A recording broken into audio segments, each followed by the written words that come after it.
não aconteceu porque eu quis, nem que você quis. Há uma identificação dos setores fascistas com a Ucrânia.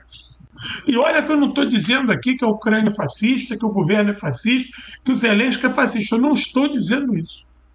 Mas há uma identificação automática pelo trabalho ideológico que a OTAN vem fazendo no mundo todo, e principalmente na América Latina, de que setores fascistizados encontram na Ucrânia o seu recreio, o seu campo de atuação prático, onde eles vão botar em campo esse desejo, essa ansiedade pela morte.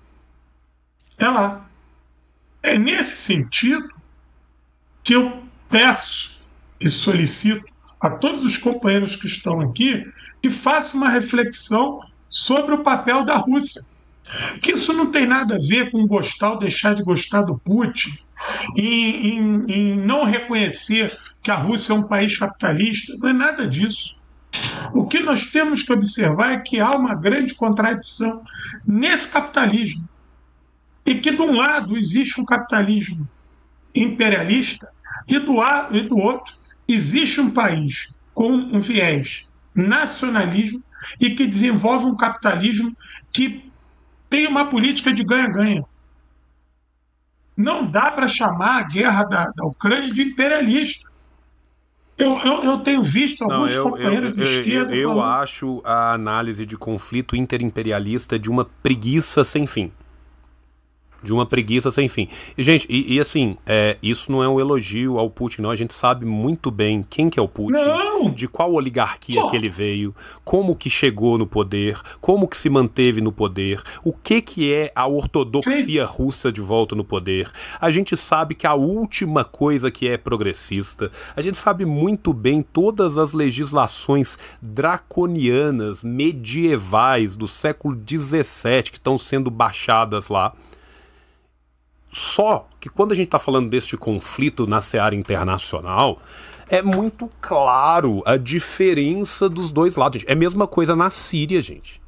É a mesma coisa na Síria. Ninguém acha que o Bashar al-Assad é o novo Lenin, sabe?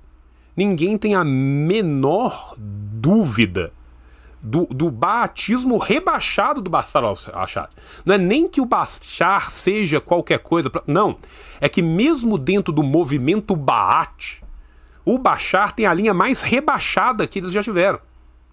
O Bashar não chega... Eu arrisco a dizer que ele teve a direita do Saddam em muitos momentos. Mas muito. É isso que eu ia te falar, gente. A comparação aqui não é com o Nasser. A comparação aqui é com o Saddam. Sabe? E o Bashar está à direita do Saddam. Muito. É por isso, João, eu fui pegar esse exemplo para ilustrar o porquê que nós estamos aqui reunidos hoje para falar dos exemplos da África. A gente não pode taxar a experiência africana que estão surgindo aí, que ela ainda está em desenvolvimento, nesses 4 pequenos, porém corajosos países, e medir isso com uma regra de isso é conflito entre ditadores, são grupos, é o capitalismo, não tem socialismo. Olha, é de uma baixeza dizer que se não tem socialismo, é briga entre capitalismo, que nem eu vi no outro dia. Eu falei, companheiro, tem que observar, companheiro nosso aí, observar a questão lá na África. João, isso aí, isso é briga de quadrilha. Eu falei, que isso? Briga de quadrilha? O homem lá, na reunião com o Putin, ele citou a Segunda Guerra Mundial. Ele ficou orgulhoso. Nós participamos da luta contra o fascismo. Isso é coisa de quadrilha, para bom entendedor, pinga a letra. Ele foi lá no olho do furacão se colocar como herdeiro da luta contra o fascismo na Segunda Guerra Mundial. Isso aí não é pouca coisa, não. Isso é muita coisa. Quando eu vejo as bandeiras da União Soviética na linha de frente da Ucrânia, são sinais positivos. São sinais. No outro dia eu vi uma foto de um general russo cheio de brevê da União Soviética. Meu irmão, onde há vida, há esperança. Onde há vida, há esperança. Então, pegando aí esses exemplos, porra, aí a gente faz o quê, João? A gente pega a Rússia e vai torcer para o Zelensky? A gente vai torcer para o Daesh contra o Bashar? A gente vai assistir a balcanização da Síria fumando um cigarrinho, tomando um café? E outra coisa, Porque lá né, não João, tem socialismo, que é uma coisa assim importante demais, cara, que a função do comunista está do lado do povo, né? Do povo. Me conta o que acontece com o povo sírio, né? Muitos deles sequer muçulmanos são, né? Perfeito. Se o Daesh ganha, o que acontece com o povo sírio? Fodeu. Tá? Vamos falar agora, um preço caríssimo, né, que a CDAO, como representante dos Estados Unidos, da França, da OTAN, vai lá e tratora 4 países que já são paupérrimos. O que acontece com o povo burkinabé? O que acontece com o povo do Mali? O que acontece com o povo nigerino? O que acontece com o povo guineense? Sabe? Então, assim, a gente não pode ser idealista. Nós somos materialistas. Materialistas. Né? Então, assim, a gente tem que pensar, né? Não é que isso aqui é torcida de A para B, gente, porque, desculpa, eu e o João, nesse caso em específico, nós somos historiadores. Ranke morreu há mais de 300 anos. História baseada em grandes homens, história de A contra B, não existe mais não, meu irmão. Existe. Tá? Nunca existiu, sempre foi uma construção, mas ainda mais, né? A gente não está falando disso não. Nós estamos falando de um país que tem a 4ª maior exportação de urânio do mundo, tem centenas, mais de 800 minas de ouro, e a própria população, 4 a cada 5 não tem acesso a luz. Luz. Vocês entendem do que a gente está falando aqui? Nós estamos falando de olhar para um outro ser humano, ter empatia com ele e falar: esse cara merece tudo. Esse cara merece a reconstrução e a liberdade. Esse cara merece uma liberdade verdadeira e uma independência verdadeira que ele ainda não teve. Ele se insurgir é sinônimo de que ele ainda tem esperança. Isso aí. A rebelião, ela é justa e mais do que justa, sabe, é necessária. Sabe, é necessária, sabe?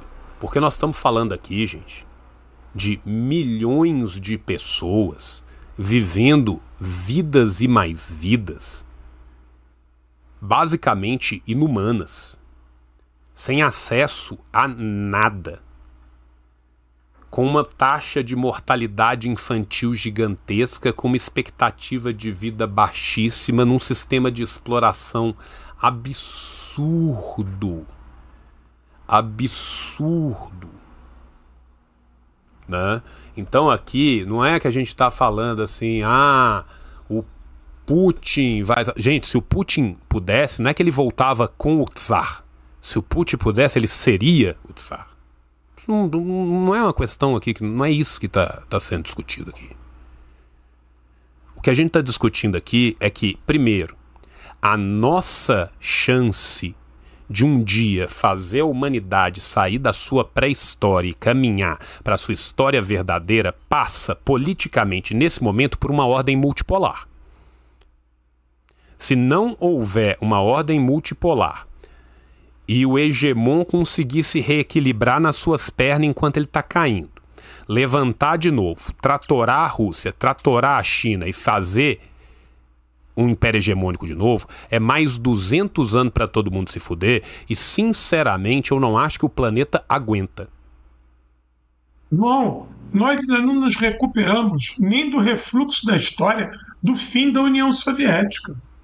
Nós ainda estamos amargando o fim da União Soviética. Agora, tu imagina uma China acuada. Tu imagina uma Rússia de 4. Tu imagina as nossas proto-experiências nacionalistas sendo esmagadas. Porra, não for longe. Olha o que está se desenhando aqui na Argentina, cara. Esse ainda é pior, que defende que venda órgão e venda criança. João, nós estamos muito mais próximos da barbárie do que do socialismo. Eu, às vezes, vejo companheiros e companheiras nesse campo do idealismo que você fala, perfeitamente, que falam assim, porra, João, não estou entendendo isso. Que... Falo, meu companheiro, leia, analise, faça uma reflexão do mundo que nós estamos vivendo. Nós estamos numa situação muito difícil. O planeta não aguenta mais esse modelo de produção, o consumismo que os estadunidenses criaram com o American Way of Life. Ele deformou nossos hábitos, não só de consumo, mas os nossos hábitos sociais. Nós nos tornamos mesquinhos, nós nos tornamos individualistas. João, toda hora prende não sei quantos com pornografia infantil. O cara tem 20 mil filmes de pornografia.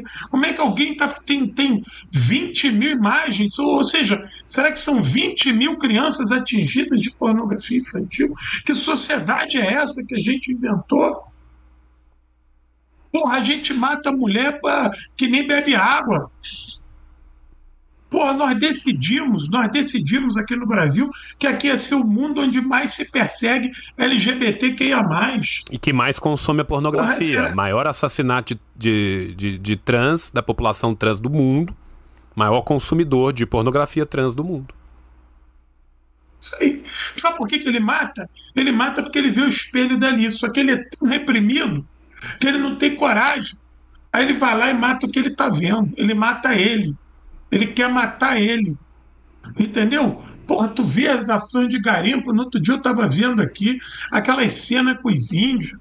Ô João, aquele áudio, tem um áudio que a Globo News botou no ar, de um garimpeiro, falando pro chefe índio assim, não vou te dar mais comida não, tu não trouxe mais a tua filha aqui.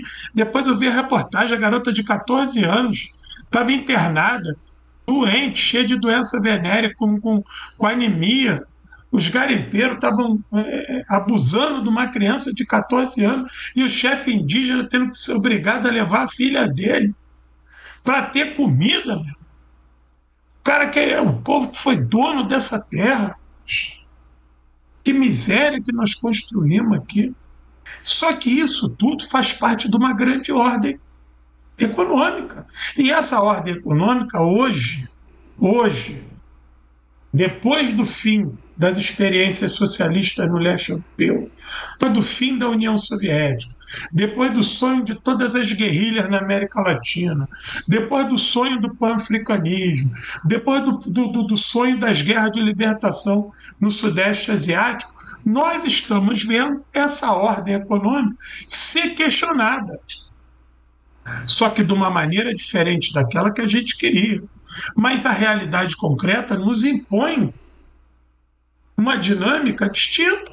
E nós temos que entender essa dinâmica. Não podemos ficar aí vacilando, botando água na caldeirinha do inimigo, corroborando com análises troscas, cirandeiras, que só serve para a turma da varanda gourmet. Porra, tem gente que se diz de esquerda e faz o mesmo discurso da Globo News, porra. Para me ouvir isso, eu ligo a Globo News, não preciso ouvir esses caras. E que a Ucrânia, meu Deus, o que a Ucrânia virou? A Ucrânia tinha não sei quantos laboratórios de bacteriológico, de arma química. Para que você faz isso ali, cara? Qual é o intuito de quantos laboratórios que a Rússia desmantelou na região?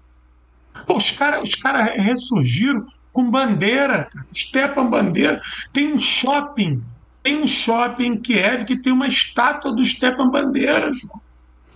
Lembrando, para quem não conhece, que Stepan Bandeira foi o maior coordenador de pogroms que a gente teve na região da Galícia. Antes da Shoah, antes do genocídio do povo judaico na mão do Hitler, quem começou com essa onda de não, vamos sair de cidade em cidade tacando terror, estuprando, batendo e matando todos os judeus simplesmente pelo fato deles serem judeus, foram os pogroms, foram os feitores de pogroms. Stepan Bandeira era o maior fazedor de pogroms da região que mais teve pogroms, que é a região da Galícia, que é a fronteira da Ucrânia com a Polônia. O movimento dele, o UN, defendia isso abertamente. Não é que o cara fazia isso de madrugada e aí de manhã ele punha o terninho e falava, ó, pobre judeu foi assassinado. Não. Não. Ele defendia isso abertamente. Em 1926, a carta de fundação dessa desgraça fala que vai auxiliar Hitler a construir uma nova ordem mundial. Isso é o documento de fundação dos caras. Então, Bandeira, Petliura, esses caras são intimamente, umbilicalmente ligados. Para você ter depois no Brasil, deputado falando, meu avô era do SS Galícia. Então é isso, é essa sociedade que a gente tem diante de nós. João, acho que a gente conseguiu dar... Confortável em saudar um avô desse. Que ambiente é esse? Né? Cara, acho que a gente conseguiu. Nós estamos com 1h30 e tanto de gravação, quase 2 horas de live. Eu tenho que buscar menino. Você tem mais alguma coisa que você queira falar pra gente fechar? Ou eu posso lembrar o pessoal do livro de novo e a gente fecha? Olha, só sobre essa questão da África para fechar, eu acho que nós temos que beber cada vez mais na fonte das informações que vêm da África e que nós temos que não tratar essa proto-experiência africana como mais uma. Sabe por quê? Eu lembro que foi assim, foi no abandono dessas experiências que surgiram os Idi Amin Dada da vida. Entendeu? Os Idi Amin Dada, eles surgiram desses guetos quando a gente tratava a África como um lugar menor. Então nós temos que olhar essa experiência africana, ser solidária, combater as fake news que já rondam esses 4 países, e é uma oportunidade, é uma janela para a gente conhecer a história desses 4 povos. João, tá tudo certo. Eu quero te agradecer muito pela presença e quero fazer 2 coisas.